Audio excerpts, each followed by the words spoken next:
Desde la Universidad de la Libertad en Ciudad de México, esto es un mashup entre Red Pill y el podcast de Jorge Díaz Cuervo, Inconformes. Jorge, muchísimas gracias por estar con nosotros. Gracias a ti, Gloria, gracias por invitarme. Me encanta conversar contigo porque creo que eres pionero de un proyecto sin ningún antecedente en México, y leyendo tu obra ya me di cuenta que es algo que te gusta, ser pionero en cosas que sean bastante disruptivas. Pero ¿cómo se siente ser el rector de la Universidad de la Libertad? Bueno, es una enorme responsabilidad porque pues, formar a futuras generaciones es un reto enorme, sobre todo cuando la educación superior en México está tan rezagada, tan estacionada en lo tradicional, en lo que ya no funciona, en estos modelos de escuchar, memorizar, repetir las cosas, estar viendo siempre al pasado, restándole esa capacidad que todos tenemos para innovar, para ser creativos, para transformar nuestra inconformidad, digamos, en nuevas formas de entender la vida y nuestro papel en este mundo. Entonces, me entusiasma mucho ver el potencial que tienen los jóvenes en México y en el mundo, y cómo la educación puede ser ese motor transformador de la sociedad. Uh-huh. Y yo creo que la única forma de resolver los problemas que enfrentamos en México y en el mundo es apostándole a la juventud y apostándole a que ellos con su creatividad encuentren mejores soluciones que nosotros a lo mejor no hemos encontrado. Algo precisamente que hemos hablado en otros episodios de Red Pill es que cuando hablamos de ser libre, se malentiende mucho la libertad, ¿no? Y la confunden con libertinaje. Y lo que tratamos de dar en Red Pill es esas píldoras de responsabilidad. Porque para poder ser libre hay que ser responsable, hay que tener habilidad para responder ante todo lo que la vida nos va presentando. Y en materia de educación, si vamos a ser libres del adoctrinamiento de la educación tradicional, ¿cuáles deberían de ser las responsabilidades que como chavos, como docentes o como rectores de una nueva propuesta hay que adquirir? Porque no solo es de, vamos a ser libres, vamos a hacer lo que nos dé la gana, sino es qué responsabilidades conlleva esa libertad de decir, yo voy a tomar mi educación por mis manos. Me gusta mucho, Gloria, parafrasear a Deirdre McCloskey. Uh-huh. Ser libre es ser adulto. La libertad es adultez. Es ser libre para tomar decisiones, pero tomar decisiones implica asumir la responsabilidad y las consecuencias de lo que decidimos. Decidir es renunciar.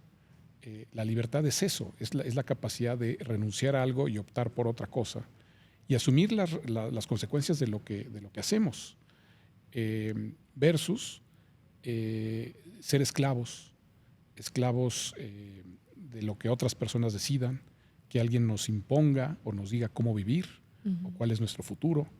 Entonces yo soy un partidario de la libertad responsable, de la libertad de elegir, de hacernos cargo cada uno de nosotros de nuestra vida y no estarle echando la culpa de lo que nos pasa a cuestiones mágicas, al destino, a pensamientos religiosos, al gobierno. Uh-huh. La adultez es ser libre es ser adulto. ¿Y cómo extrapolamos eso precisamente en materia educativa? ¿Cómo se pueden los jóvenes liberar de a veces no solo sentirse de lo que tú dices, presos de un adoctrinamiento que puede venir de instituciones religiosas, de instituciones del gobierno, sino también puede venir de las redes sociales, de los medios de comunicación que los bombardean muchas veces? Tal vez en los ejemplos que tú como rector has visto en la Universidad de la Libertad encuentras maneras de decir, pues yo se lo decía a los chavos en la radio, ¿no? A veces el teléfono es un gran arma, y ahora que tenemos la inteligencia artificial, el poder tener tanto acceso a la información, pero también el saberla digerir, ¿no? Claro. Gloria, yo creo que la libertad, digamos, la educación es la llave para la libertad. ¿Por qué? Porque la educación es esa llave que nos abre la puerta para abandonar pensamientos dogmáticos, pensamientos mágicos, creencias. La educación es lo que nos libera, es lo que nos permite imaginar otro mundo posible, nos permite escuchar otras voces, otras formas de pensar. La educación es precisamente la llave hacia la libertad. Y eso es lo que lo que yo todos los días me emociona al ver a los estudiantes aquí en la universidad, cómo van despertando hacia nuevos mundos, hacia nuevas ideas. Yo estoy totalmente en contra de la cultura de la cancelación, de esto que se ha impuesto en muchos espacios y en muchas universidades en el mundo, en donde se trata de impulsar visiones únicas del mundo. Se cancela el debate de las ideas. Y aquí en la Universidad de la Libertad estamos abiertos a que se discutan y se cuestionen todas las ideas. Todas las ideas se pueden, pero todas se van a debatir. Aquí no hay pensamientos únicos, no hay verdades absolutas. Yo creo, Gloria, que la educación, mientras más te educas, mientras más lees, mientras más investigas, más falible te sientes, menos lleno de certezas. Exacto. Y eso creo que es finalmente la libertad. Cuando tú reconoces que todos somos falibles, que nuestras ideas pueden ser malas ideas, que puede haber mejores ideas que las nuestras, esa tolerancia para escuchar al otro, respetar la otredad, entender que hay distintas maneras de ver el mundo, de ver la vida, y estar abierto desde cierta posición de falibilidad a ser cuestionado, ¿no? a inclusive tener la humildad de cambiar de opinión cuando en efecto uno encuentra mejores ideas. Creo que ese es el gran poder de la educación y eso es lo que transforma sociedades. Y yo creo que en parte de eso tienes que ser uno de los rectores más modernos y avanzados, porque también parte de tu labor educativa es tener un podcast que se llama Inconformes. No sé cuántos rectores de universidades en el mundo tengan su propio podcast, pero me encantaría que nos compartas un poco de este proyecto y que además se llama precisamente Inconformes, que muchas veces esa inconformidad viene de ese reconocimiento de ser falible, de cambiar de opinión, de que cuando te vienen nuevos argumentos, pues entonces uno puede modificar la manera en que pensaba, ¿no? Bueno, estoy hablando con una inconforme. Sí. Que has dado batallas, Gloria, importantísimas en diversos foros en el mundo, sobre todo en tu país, en Guatemala. Sí, a mí me atrae mucho la gente inconforme, la gente que cuestiona, que reta, que intenta construir mejores sociedades, que no se conforma con el statu quo, que se atreve a señalar lo que está mal, pero no solo eso, no solo es inconforme de café o de Twitter o de X o de redes sociales, sino que pasa a la acción y que intenta transformar nuestra realidad, nuestros entornos. Y eso es lo que tratamos de hacer en ese podcast Inconformes, entrevistar y escuchar a personas que tienen una voz crítica sobre algún tema, pero que además están haciendo propuestas de cambio para construir un mejor país. Y bueno, tú has hecho mucho de eso.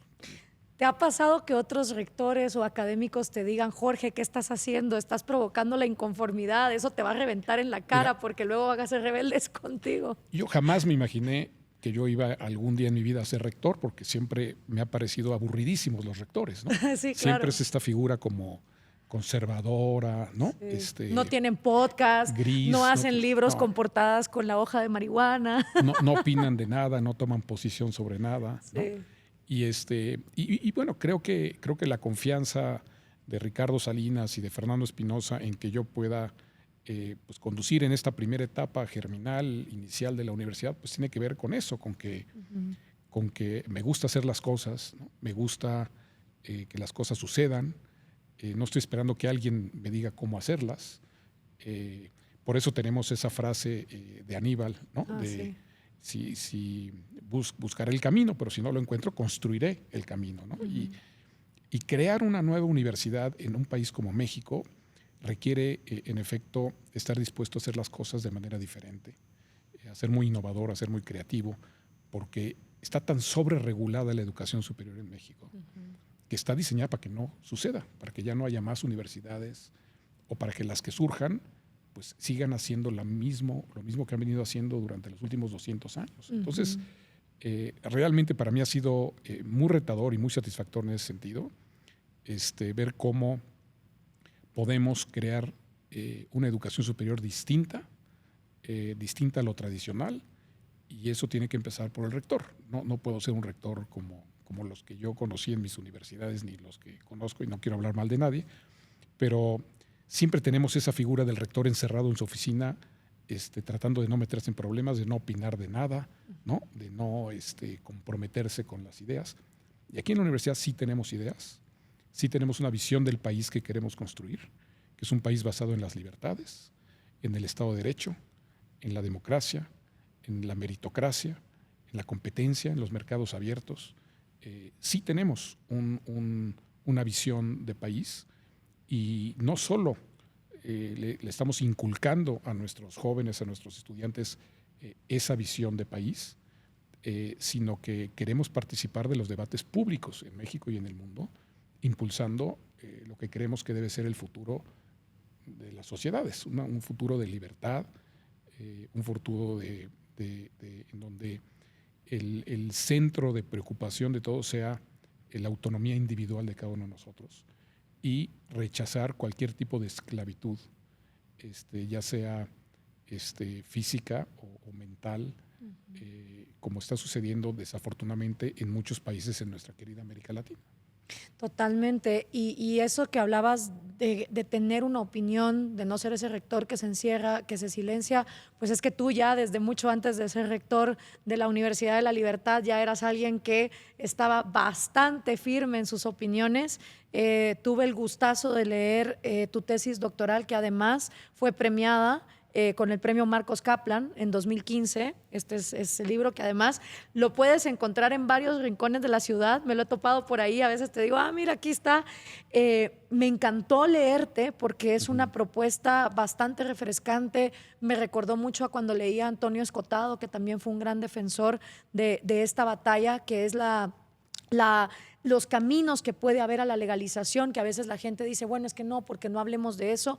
Y la manera en que tú lo abordas, yo encontraba muchos paralelismos con la educación, porque tú haces un punto bien importante, y es que se empezó la prohibición o no se permite la legalización con dos objetivos que no se han cumplido. Y uno es que los usos medicinales y científicos vayan avanzando y todos los usos recreativos vayan en retroceso. Eso no se ha cumplido, y tampoco se ha cumplido que la criminalidad haya podido ser perseguida. Leía entre tus páginas estadísticas que decían de una manera bastante ilusoria y utópica que para el año, creo que era como 2015, ya no se iba a mascar hoja de coca, o ya no iba a haber consumo de marihuana. O sea, estas cosas que se hacen desde una perspectiva muy optimista y utópica, pero que a la vez no se ha logrado. Y en esta tesis, Drogas, Caminos hacia la Legalización, tú abordas desde una manera muy, pero muy didáctica, muy amplia. O sea, todo lo que estás diciendo de esa pluralidad, de agarrar todas las ideas, de no quedarse solo con un enfoque, se ve entre tus páginas.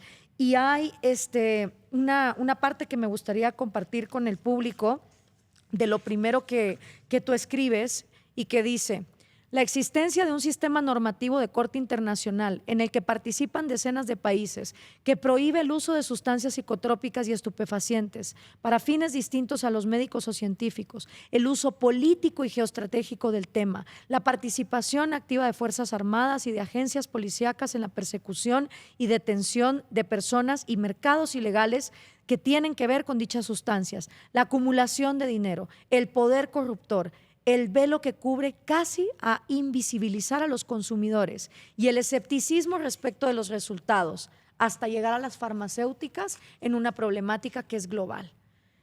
Esto es brillante, porque cuando la gente habla de las drogas y no quiere hablar del tema, mejor dicho, solo dice, no, de esto no se habla. Y tú nos empiezas a detallar todas las aristas en las que este tema está involucrado. ¿Cómo fue para ti llegar a escribir esto? ¿Y qué te decían tus pares cuando saliste en 2015 con esta publicación? Bueno, Gloria, todo parte de reconocer que México ha derramado mucha sangre y sufre mucho por el tema relacionado con las drogas y con el prohibicionismo de las drogas. Se ha instalado o se instaló desde finales del siglo XIX, principios del XX, una postura de carácter moral en torno al consumo de estupefacientes y sustancias psicotrópicas. Esto es importante decirlo. El prohibicionismo no lleva más de 120, 130 años. Antes de eso, los seres humanos hemos convivido con este tipo de sustancias para distintos fines, medicinales, religiosos, recreativos, lúdicos. Pero se ha instalado, Gloria, un sistema paternalista en donde desde los gobiernos se nos trata a los ciudadanos como infantes, como menores de edad, como si no supiéramos lo que nos hace daño y lo que no nos hace daño. Y paradójicamente se ha pues construido un andamiaje jurídico solo equiparable al de los derechos humanos. No hay otras piezas de legislación internacional tan importantes y adoptadas por tantos países como las convenciones en materia de derechos humanos y las convenciones en materia de drogas. Y esto ha traído mucho sufrimiento, mucho dolor, mucha corrupción.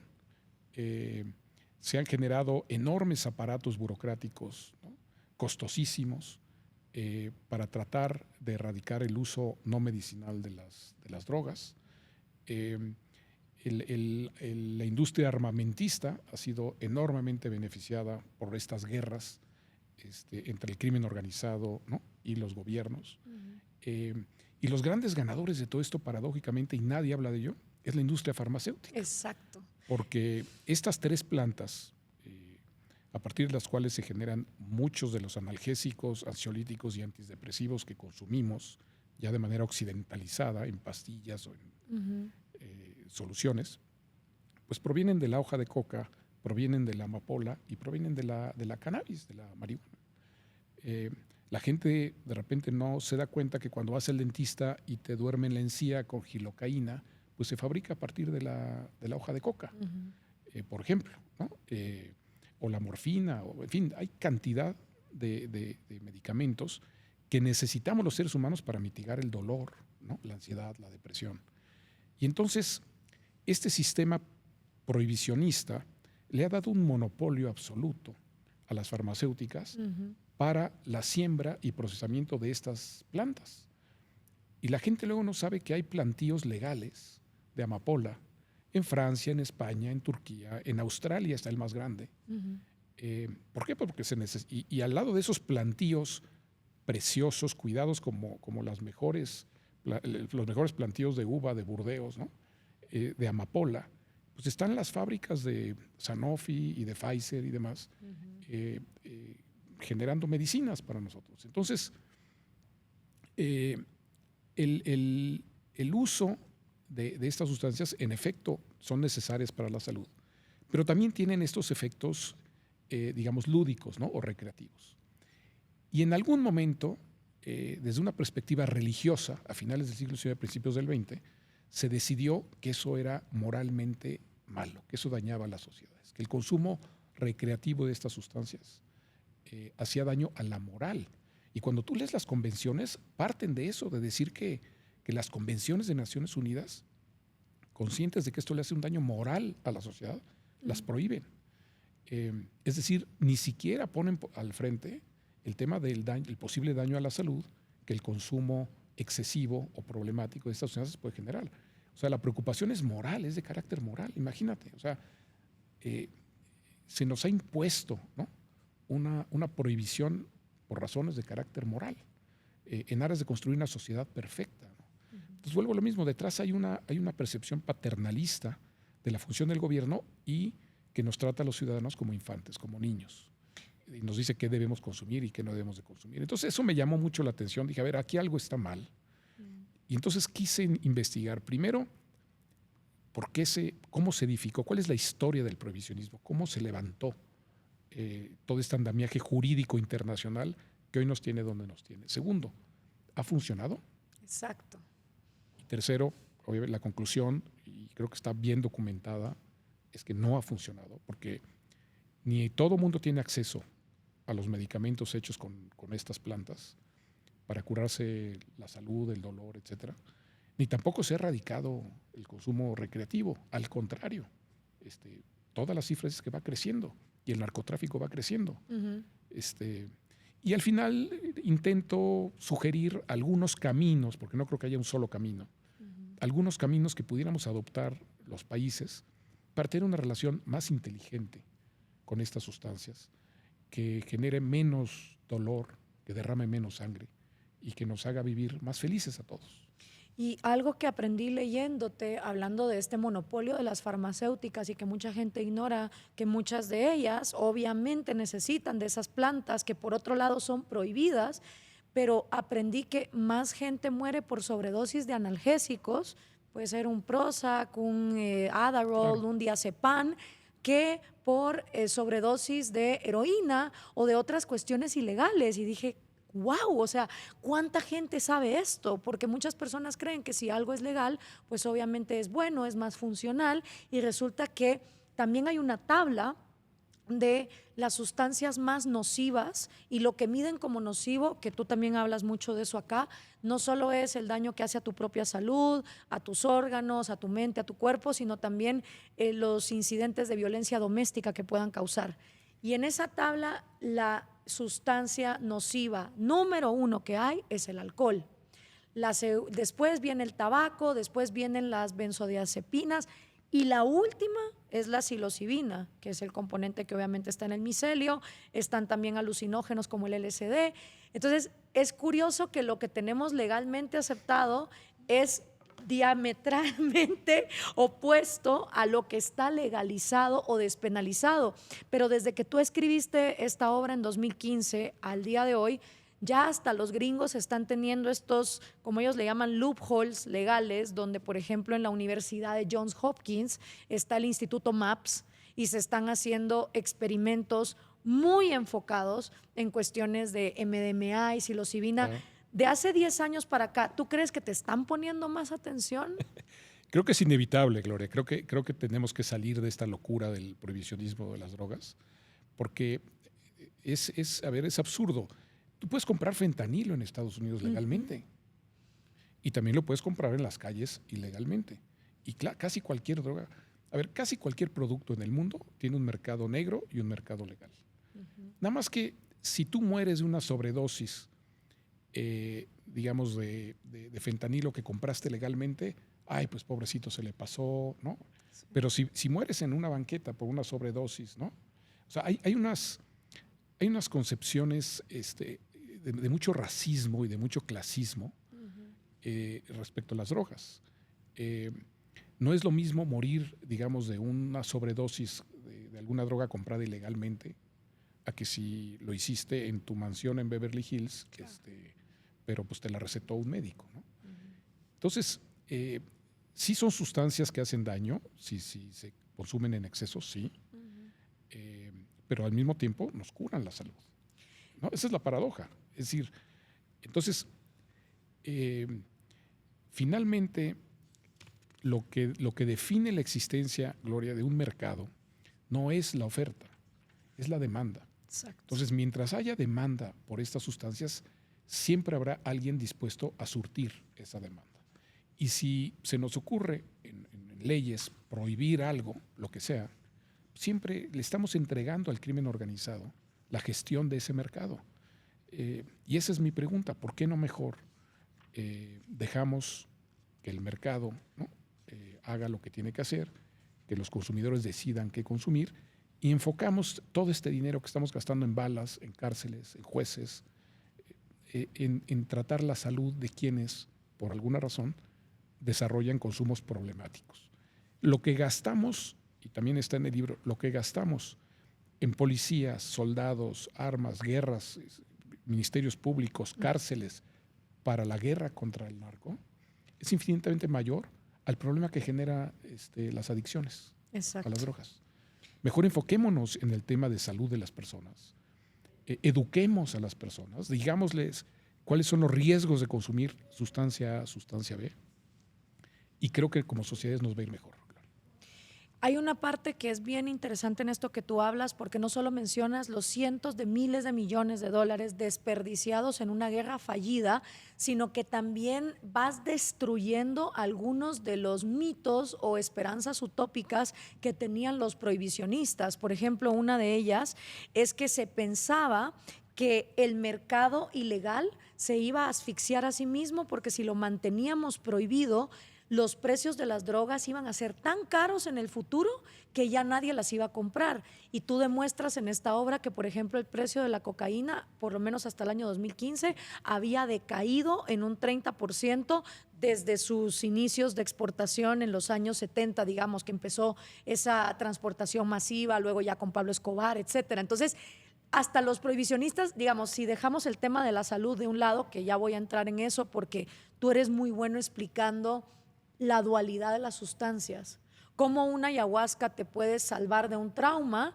a la vez que el crack te puede hundir en un hoyo de la depresión. O sea, las drogas como sustancias son tan complejas como la mente humana porque abordan todo tipo de emociones. Y tú eres muy enfático en decir que legalizar no es para vivir en una utopía, vamos a seguir teniendo problemas, pero que definitivamente con los resultados vistos va a ser un camino más positivo. Entonces, en este tema del precio, que era algo que los prohibicionistas decían, sí, esto se va a poner carísimo, va a ser un mercado que va a colapsar por sí solo, resulta que ahora la droga es más barata. Sí. Pues sí, porque además también las costumbres y las modas cambian, ¿no? Y si bien en los 80s la moda era la cocaína, ahora ya no está tan bien vista el consumo de la cocaína en los clubes y en la vida nocturna. Ya la gente usa otras sustancias, ¿no? Es decir, hay que entender que los mercados los define la demanda, no los define la oferta.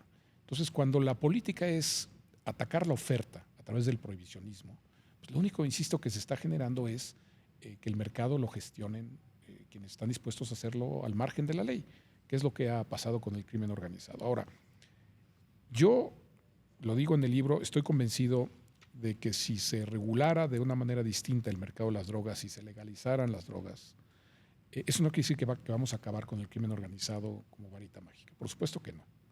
Cuando se prohibió el alcohol en los Estados Unidos entre el año 1920 y 1931, esos 11 años de prohibicionismo generaron lo mismo que está pasando con las drogas. Mafia, crimen organizado, corrupción, violencia, y el consumo seguía. ¿Qué tal los speakeasy, no? Estos lugares, y todos, los políticos, la gente religiosa, todo mundo en el día hablaba en contra del alcohol y en la noche se iban a echar sus tragos, ¿no? A escondidas, claro. Todo mundo. En una, de veras, una situación hasta cómica. Se ha escrito mucho y hay muchas películas sobre el tema. ¿Qué pasó cuando se volvió a legalizar el alcohol? Solo una familia de las que controlaban la producción y el tráfico ilegal de alcohol pasó de ser ilegal a legal, que es la familia Seagrams. Que tú la hablas ahí en el libro. Todos los demás se movieron a otras actividades ilegales, claro. O siguieron en otras actividades, como la prostitución, el juego y las drogas, ¿no? Entonces, yo trato de, porque mucha gente cree que la razón para legalizar o regular de una manera más inteligente el mercado de las drogas es una manera de combatir al crimen organizado. No, señor. No. Esto hay que hacerlo por una razón de derechos humanos, de respeto al individuo, a la libre determinación de cada uno de nosotros y por razones de salud. Hay que seguir combatiendo al crimen porque seguramente se va a mover a otras actividades criminales. ¿Qué es lo que tú hablas en tu tesis? O sea, primero viene la ilegalidad y luego los criminales entonces cooptan ese mercado. Claro. No es al revés. Claro. No es que los criminales van tras un mercado que es legal o que es moral. Se vuelve inmoral cuando lo criminalizas y entonces detrás van las mafias.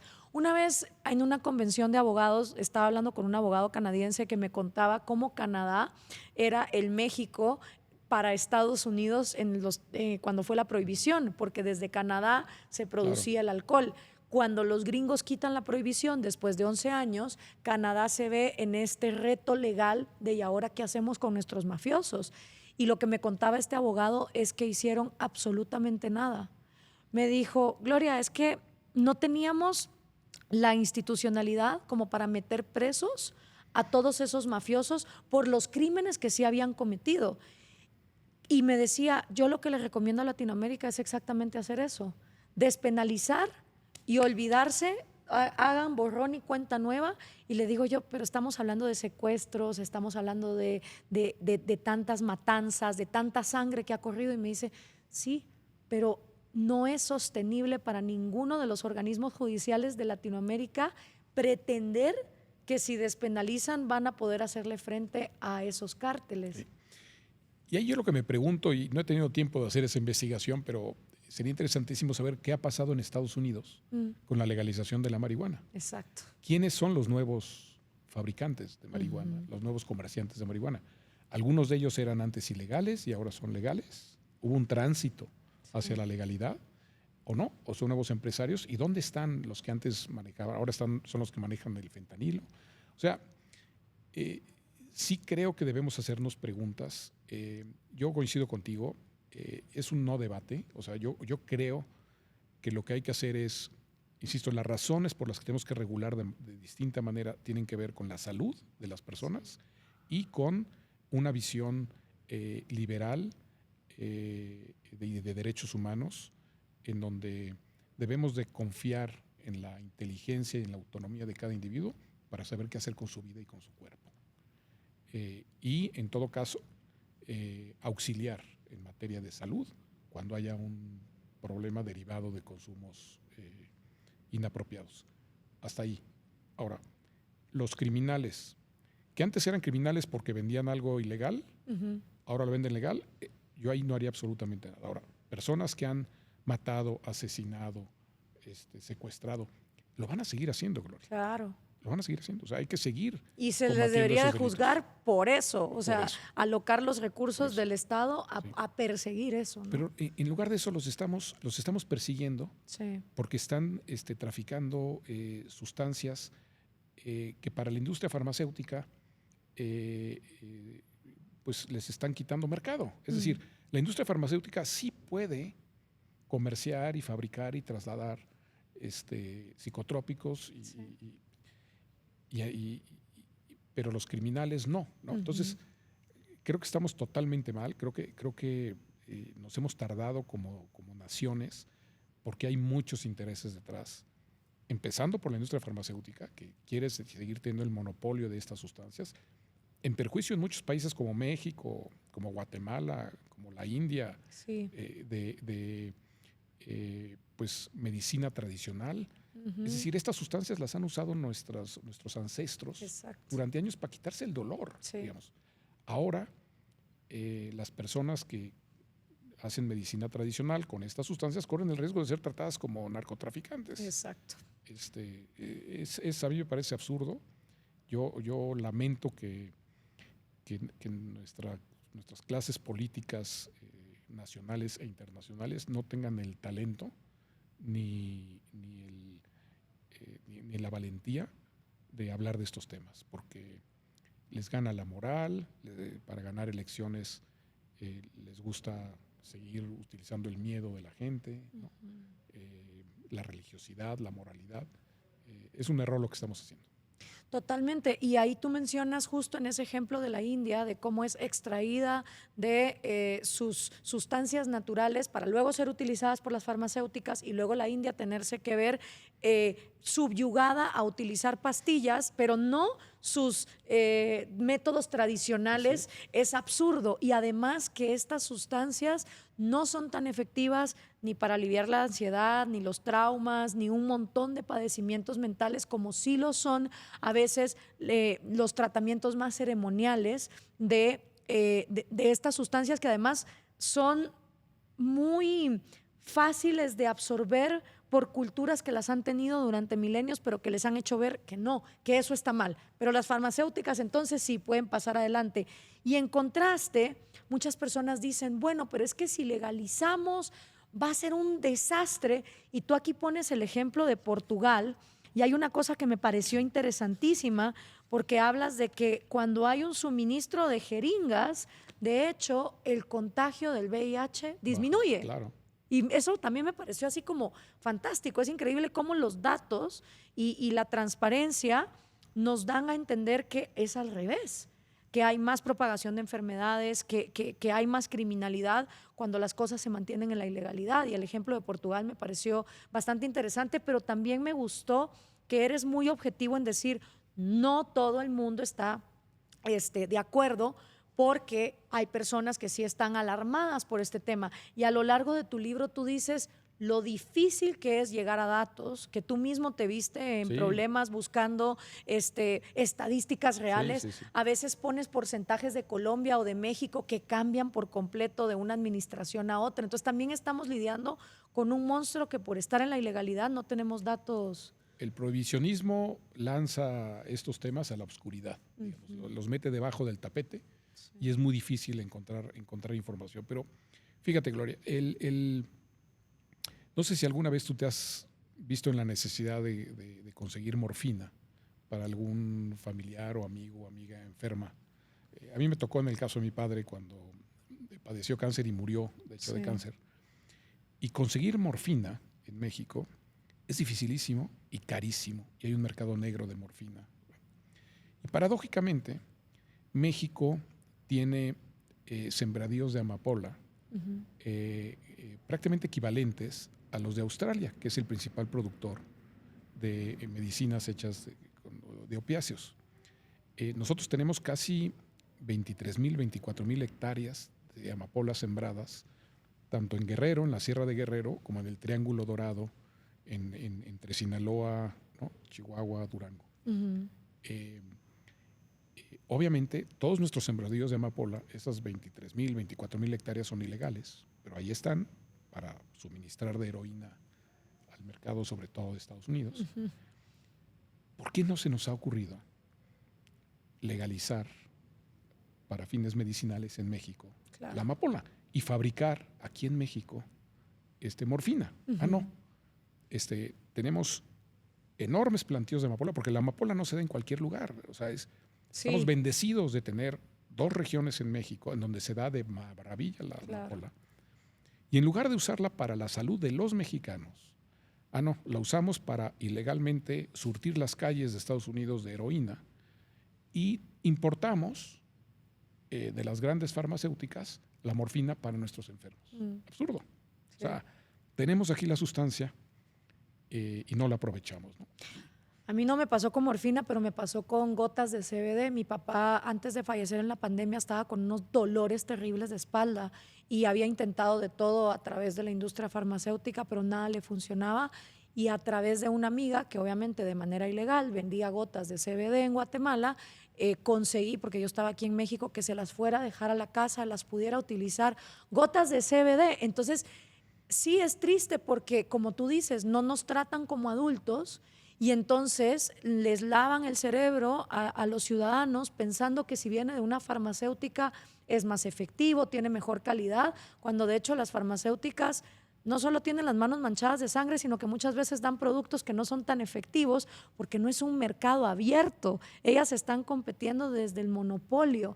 Y eso también me lleva a una de tus conclusiones brillantes al final de tu obra, donde no solo hablas de la autodeterminación del individuo y su derecho a tener su cuerpo suministrado por lo que él decida, para bien y para mal, porque tú eres muy, muy honesto en hablar de la complejidad del ser humano, ¿no? Y cómo las sustancias, como ya lo decíamos, así como pueden ser muy liberadoras y sanadoras, pueden ser también muy nocivas. Y pones el ejemplo con las armas, los vehículos, el azúcar, cualquier cosa se puede volver nociva y dañina si no la aprendemos a usar, y por eso es que necesitamos más seres humanos, ahí sí tomándose el Red Pill, para volverse responsables, para abrir los ojos, para ser inconformes. Pero al final de tu obra, tú incluso llegas a cuestionar la nación-estado como efectiva para poder hacerle frente a estos retos. Y hablas de cómo de manera aleatoria un grupo de personas pueden no tener absolutamente nada en común, pero les han vendido la idea de que son de la misma nacionalidad y deben tener la misma lealtad a un equipo de fútbol o a una religión, y cómo realmente la nación-estado no está siendo efectiva para un problema que es global. Así es. Y esta pretensión homogeneizante desde Naciones Unidas de pensar que la relación entre las naciones, los pueblos y las drogas son las mismas en África, que en América del Sur, que en México, que en Europa, es absurdo. No todos vivimos de la misma manera, culturalmente inclusive, la relación con las drogas. Y es una de las cosas que apunto al final de la obra. Una de las medidas que creo que habría que tomar es dejar que cada país, que cada nación, que cada persona, que cada grupo defina su relación con las drogas. Exacto. Y no es lo mismo estar aquí de vecinos del mercado de consumo de drogas más grande del mundo, que es Estados Unidos, que estar a lo mejor en Sudáfrica. Ellos seguramente tienen otros problemas, otras maneras de relacionarse con las drogas. Sí. En Brasil tienen otra cultura respecto a las drogas, o en la India. Entonces, esta pretensión homogeneizante de crear sociedades igualitarias en donde todos vivamos igual, se nos apliquen las mismas normas, se espere que nos comportamos de la misma manera, que creamos en las mismas cosas, que compartamos los mismos valores y principios, es algo que ya ha probado ser desastroso en el mundo. Entonces, a mí me inquieta mucho que desde Naciones Unidas, desde donde precisamente se protegen y promueven los derechos humanos, se esté legislando, ¿no?, por algo que viola los derechos. O sea, las convenciones de drogas de Naciones Unidas chocan todo el tiempo contra las de los derechos humanos. Totalmente. O ponen a criminales, ha pasado con dictaduras como la venezolana, a cargo de la Convención de Derechos Humanos de la ONU, ha pasado con Rusia, etcétera. Entonces uno dice, pero ¿cómo es posible? Y fíjate, Gloria, la Organización Mundial de la Salud de Naciones Unidas ya dijo claramente, ya reconoció, estudios se han hecho muchos en el tiempo, que la cannabis, la marihuana, no debe estar en la lista 1 de las sustancias más peligrosas del mundo. Debe estar, si acaso, en la 4, donde está el alcohol y el tabaco. Porque de hecho, los estudios demuestran que la cannabis es menos adictiva y genera menos problemas de salud que el alcohol y que el tabaco. Y sin embargo, la sigue manteniendo Naciones Unidas, las convenciones de drogas, como sustancia en la lista número 1 de las más peligrosas del mundo. Absurdo. Por eso ya muchos países están dando pasos hacia la legalización y la liberación de la cannabis. Claro. En México no hemos podido. Se intenta y luego entran visiones conservadoras del gobierno federal y no reglamentan.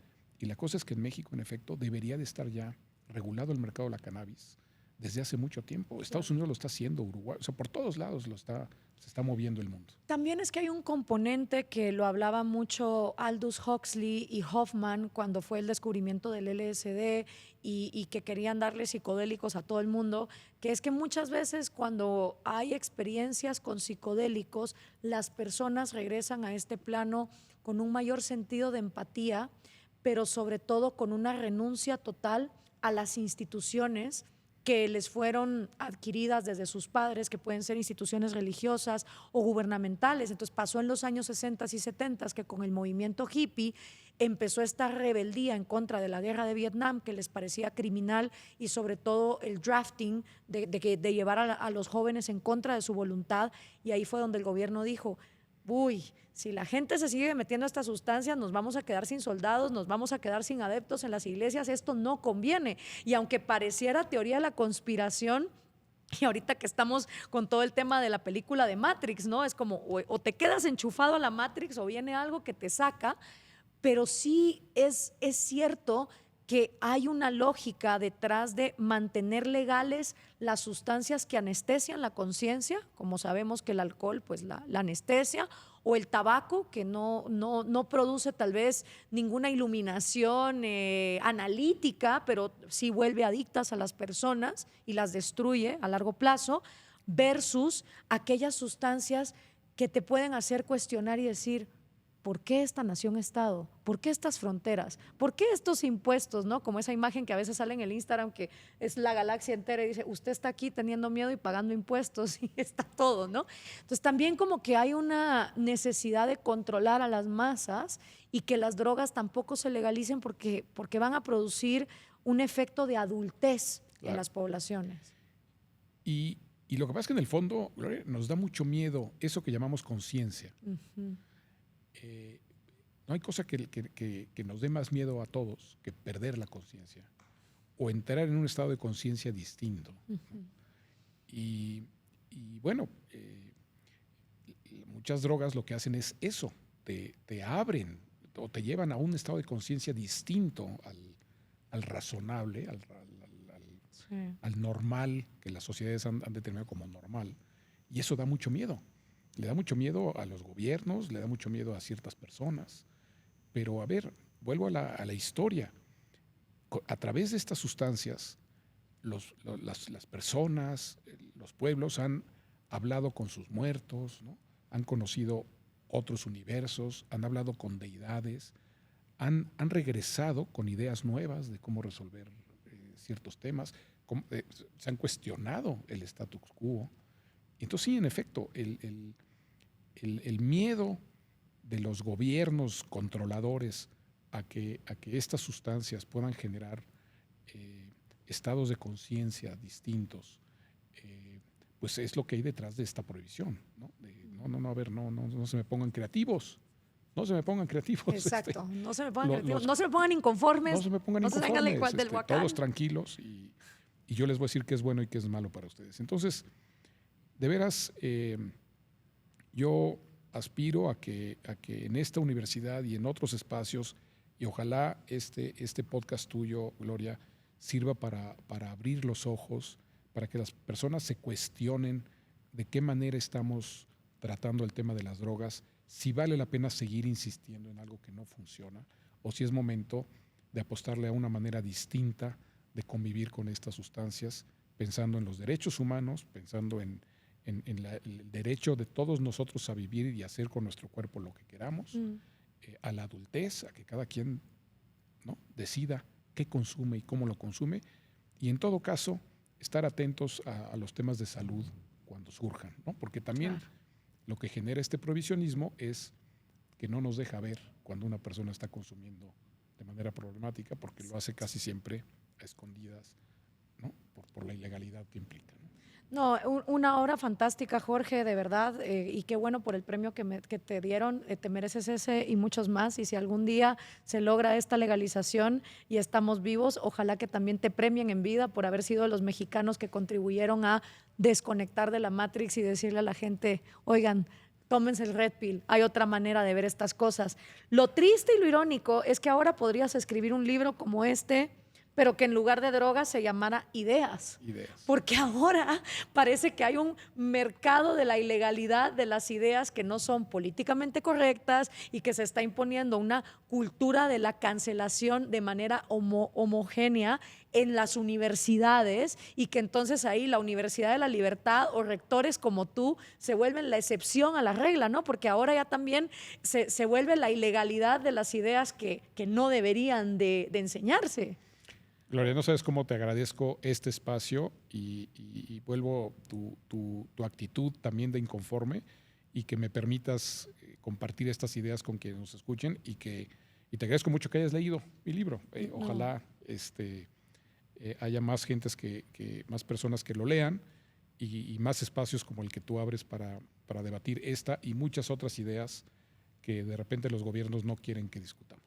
No, muchísimas gracias a ti, Jorge, y a toda nuestra audiencia. Preguntarles dónde se encuentran rectores como el que encuentran en la Universidad de la Libertad, como Jorge Díaz Cuervo, que escribió esta excelente obra que nos viene a hablar, a expandirnos la mente, en lugar de ser alguien que les diga, no, muchachitos, esto no se puede ver así. De verdad, yo te agradezco un montón. Para mí leer tu obra fue tomarme otro Red Pill, desconectar de la Matrix, y sobre todo porque los datos que das no mienten. y una vez uno ve las cosas, no las puede no ver por ahí. Así que muchísimas gracias. Gracias por ser parte fundamental de este proyecto de la Universidad de la Libertad, y ojalá que de esta universidad, así como están saliendo estos podcasts y estas ideas, contribuyan también no solo a ver las cosas de manera distinta en México, sino en toda nuestra región latinoamericana, porque al final padecemos de los mismos problemas y por lo mismo podemos llegar a tener las mismas soluciones. Entonces, si alguien piensa que tu libro solo aplica a México, por el contrario, este libro aplica al sentido común y a la necesidad que tenemos tantos países. Gracias por estar con nosotros. Gracias a ti, Gloria, y nos vemos pronto en el podcast Inconformes. Nos vemos en Inconformes. Para hablar de tus libros. Para hacer el cross-post, me parece súper bien. Hasta la próxima. Gracias. Gracias.